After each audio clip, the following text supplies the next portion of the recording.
Ang hindi ko lang yung talaga nagustuhan sa bunganga mo, kailangan mo talaga magmura. May kasalanan kung yung dila mo sanay sa maalat. Alata naman. Bagong-bago, fresh na fresh may nagtanong sa akin. Ang tanong niya, reaction Miss Kai sa food review ni Yulin Castro sa food ng Iloilo Guimaras.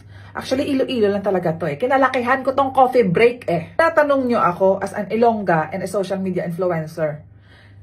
Bias ako, to be honest. Siyempre kakampihan ko ang lugar ko, ganun ako kaloyal as an Ilongga. Pero, I'll be fair. You, Bob, I respect your opinion. Opinion mo yan eh. Dila mo yan, ikaw na nakalasa niyan. Lahat naman tayo, entitled tayo to our own opinion. Ang hindi ko lang yung talaga nagustuhan sa bunganga mo, yung choices ng mga words na ginamit mo. Kailangan mo talaga magmura? Kung that day, hindi ka nasarapan sa kape, sa pagkain ng coffee break, wag mo naman sana lahatin na buong Iloilo hindi masarap ang pagkaon namin. Ano sabi mo? Matabang yung pagkain, matabang. Hindi namin kasalanan kung yung dila mo sanay sa maalat. Alata naman. Ayan, kung ano-ano na nasa isip ko. Nakakaugot ba? As a celebrity, a social media influencer, we need to be careful kung ano yung mga words na binibitawan natin. Pwede ka kasi mag-criticize in a constructive way. Hindi yung naiinsulto ka.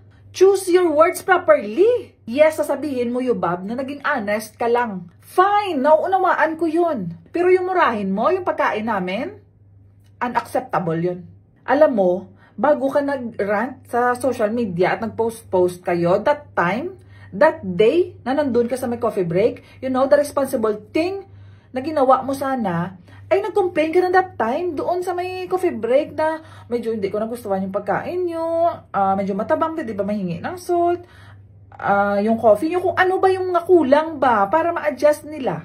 You, Bob, pumunta ka sa hotel. Hindi mo ba alam kung gaano katabang ang pagkain pero super mahal?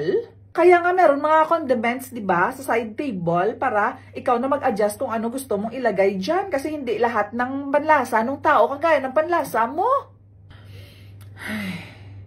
In general, guys, let's be mindful kung ano yung lumalabas sa bunganga natin. At ang standard mo, hindi pwedeng maging standard ng iba. Hindi natin pwedeng ipilit yun. At kapag ka hindi pasok sa standard natin, ay magsasabi na lang tayo ng ganon kadali ng bad words, magmura-mura tayo dyan, at kung ano-ano na lang negative words ang sasabihin natin. Hindi maganda yun. At ito ha, hindi dahil sikat na tayo, mayroon na tayong right para manliit at manhusga ng kapwa natin. Sometimes, maganda pa rin na hindi nawawala yung humbleness sa atin. Yun ang reaction ko.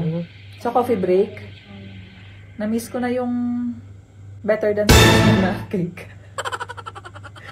Sarap kaya nun. Tapos sabihin niya, lahat hindi masarap. Klaseng dila meron siya. Tinunto ka.